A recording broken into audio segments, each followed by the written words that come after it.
Rikthehemi me Altin Jokon. Altin, ke shkruar një status para disa ditësh ku thua se dhjami i kafshëve është kaq i qëndrueshëm dhe kaq i sigurt për gatim.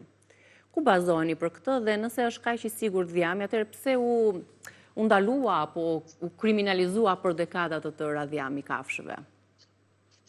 Për 7 dekada faktikisht, jo vetëm dhjami, por gjithë teoria e yndyrave të ngopurave. Duke përjashtuar edhe gjalpin, duke përjashtuar shumë sasi të këtyre yndyrave të dhjamit. Kjo ka qenë një hipotezë viteve 50 që quhet hipoteza e yndyrës ngopur, i nxjerrë nga i doktor, nga dhjami i kafshëve që rriste nivelin e kolesterolit dhe shkaktonte problemet sëmundjeve të zemrës. Faktikisht studimet u panë më pas ishin selektive dhe patjetër që nuk përputheshin teoria me nivelin e praktikës. Nga ana tjetër, rreth viteve 50-60 niveli i sëmundjeve të zemrës dhe problemet të kolesterolit ishte pothuajse inekzistent. Nga vitet 77-78, qeveria amerikane ka futur udhëzimet e para, e cila tha ulni yndyrat e ngopura, mos i përdorni më vajrat këto gjalprat edhe vajin e ullirit jon sasi, edhe yndyrën shtazore edhe dhjamin, po përdorni vajrat bimor. Kjo u influencua shumë edhe nga industria e vajrave vegetal, e cila patjetër sponsorizoi dhe fitoi miliarda dhe ishte një nga elementët kryesor, madje sponsorizuan dhe shoqata mjekësore, paguan reklama televizive shumë të mëdha dhe hyrin në një ekonomi në një lojë e cila sot ose për kohë të gjata shkenca heshti për arsye të korrupsionit.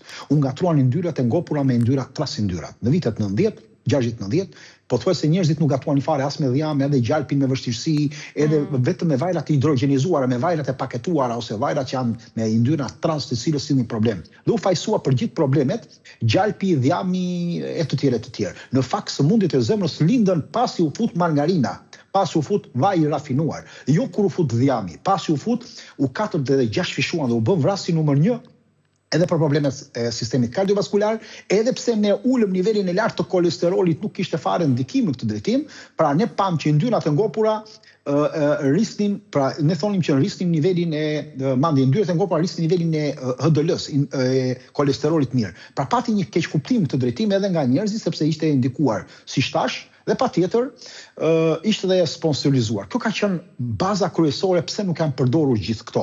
Tani çfarë dinë për dhjamin? Dhjami është i qëndrueshëm në temperatura të larta, nuk oksidohet, ne nuk na vjen problemi nga yndyrna, ne na vjen nga oksidimi. Vajrat vegetale oksidohen. Pra problemi i LDL-s ose HDL-s, pra HDL-ja kthen nivelin e kolesterolit nga arteriet e kthen prapë në mëlçi dhe sa më i lartë jetë më i mirë. Problemi i HDL-s është problemi se është oksidimi i nivelit të yndyrnave, jo te sasia e yndyrnës. Ta kuptojmë në një. Pra acidet yndyrore të qëndrueshëm.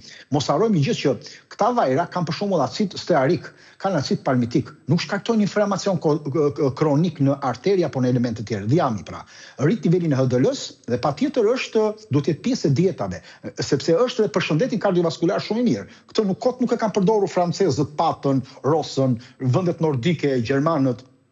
Vendet tona kanë përdorur dhjamin, nëna tjo po gjyshet edhe më parë e kanë përdorur sasinë e dhjamit shumë, qoftë në trahana, se s'ka pasur yndyrna të tjera, gjalp dhe dhjam ka pasur.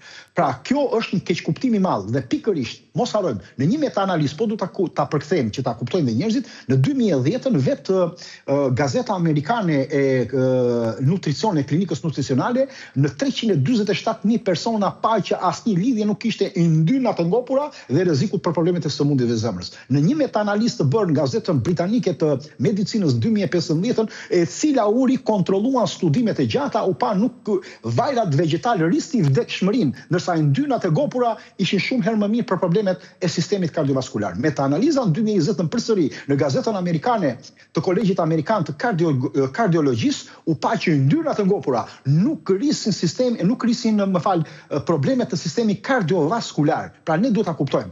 Ne kemi vënë një certifikat njollë dhe ping të drejtim, duke menduar që kolesteroli është problemi i madh. Kolesteroli kur prollohet, 80% prollohet nga mëlçia, 20% merret nga ushqimi dhe duhet kuptojmë diçka. Në të 80% që ne marrim, në momentin që ne marrim sasi pak më të lartë të kolesterolit, vetë trupi e akomodon dhe e rregullon vetë.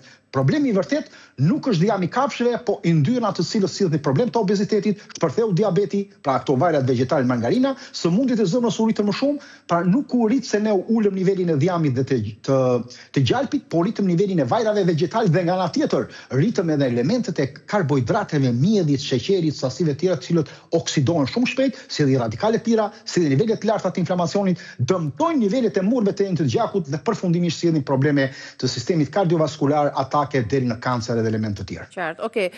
Ju si naturopat, cilin dhjam konsideroni më të shëndetshëm? Dhjamin e lopës, të dhis, të deles dhe pse? Atëre, dhjami I deles është nga dhjamat më të mirë, po unë në qoftë do më lejosh t'i shpjegoj pak. Pse është shumë I qëndrueshëm? Po, sepse do ushqyer, po mi tra japim tamam sakt informacionin. Dhjami deles ushqet, pra delja ushqet me barë të egër, me bimësi natyrale kryesisht, nuk ushqet me koncentrate. Dhe ka nivelin e acidit linoilik më të lartë, ka nivelet që është antikancerogen, antiinflamator dhe rrit nivelin e metabolizmit tonë. Mos harrojmë dhjami më mirë është ai dhjami pak I verdh në ngjyrë kremi, sepse ai ka nivel të vitaminës A dhe ka nivel të lartë të vitaminës K2. Ai është dhjami më mirë. Ka nivelin e acidit stearidik, ka nivelin e vitaminës K2 dhe vitaminës D dhe vitaminës E, po ka dhe nivel të omegës 3. Pra dhjami deles po flasim, ka një energji për të tretur, pra më sakt për të djegur do një temperaturë shumë të lartë, oksidohet shumë avash, dhe jep një energji të lartë metabolike. Pra dhjami deles është I mirë. Dhjami lopës është praktik, po themi në këtë rast, sepse është një nga burimet më të qëndrueshme të yndyrës, shumë I mirë për gatimin në përgjithësi, ka një pikë të lartë të gatimit dhe ka acidet yndyrore si kjo delja, po ka stearikun, acid palmitikun, ke acidin oleik që është si vaji I ullirit, etj dhe ka dhe këto vitaminat e shtesat të lartë. Dhjami I dhis është më I lehtë për njerëzit që kanë probleme në tretje, për fëmijët që mund të kenë mundësi tretet më lehtë për këta njerëz që kanë probleme sidomos mosha e thyer dhe fëmijët e vegjël, sepse ka një profil më të lehtë yndyror. Po ashtu dhe në aspektin vitamin, po dhe në ashtu stabilitetin e nxehtësisë, nuk mund të përdoret në temperatura shumë të lartë, po është më I aromatizuar, më I këndshëm. Dhjami, po ana tjetër, dhjami I rosës është nga dhjamat më të mirë, sepse dhjami I rosës quhet vaji I ullirit të botës kafshëve.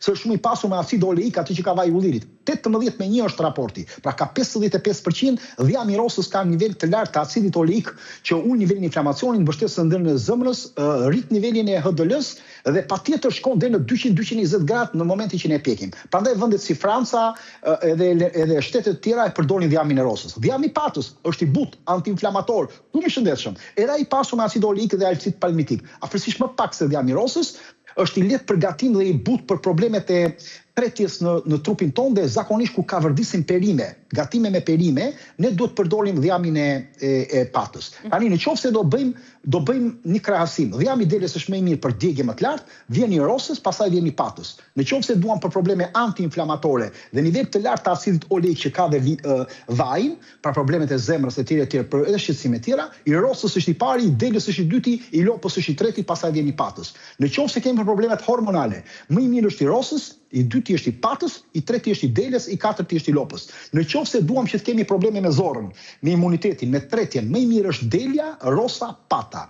Dhe përdorimi më I mirë në kuzhinat tona më delikat është rosa, pata, pastaj vjen delja. Megjithatë, ne nuk I kemi këto, më I mirë do ishte ndoshta dhjami I deljes ndoshta do ishte më I miri.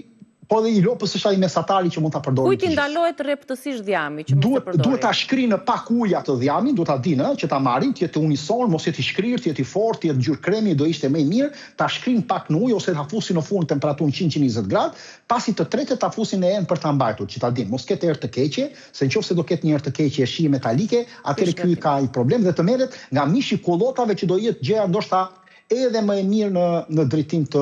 Edhe më pak e mundur në ditët e sotme. Por cili person ose cilat persona nuk duhet ta përdorin kategorikisht për shkak të sëmundjeve të ndryshme?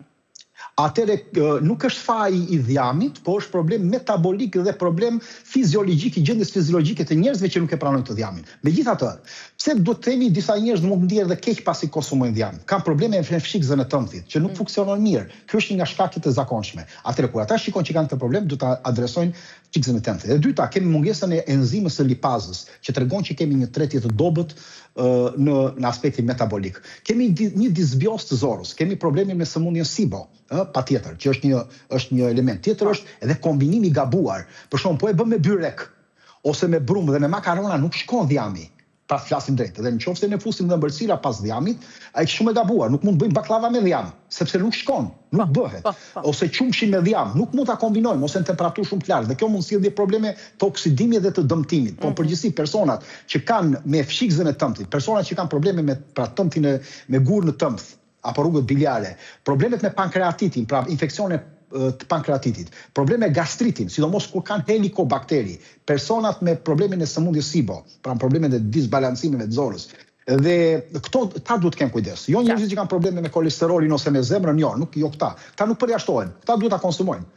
Tani po patjetër me sasi. E kuptova. Tani është ai momenti që mund të largohesh, se përfunduan minutat. Atëre të falenderoj. Do ishte mirë thonin disa kombinime të dhjamit, si mund ta përdorim, si mund ta shkrim, si mund ta bëjmë. Nuk mjafton minutat, Altin. Asnjëherë nuk mjaftojnë minutat. Unë për njerëzit përpiqem dhe duhet të them më të mirën për ata, jo për vete. Besoj se dha mjaftueshëm. Faleminderit shumë, ditë të mbar. Faleminderit juve që na ndoqët. Kalofshin ditë të bukur. Jemi nesër me Rezi Dielli.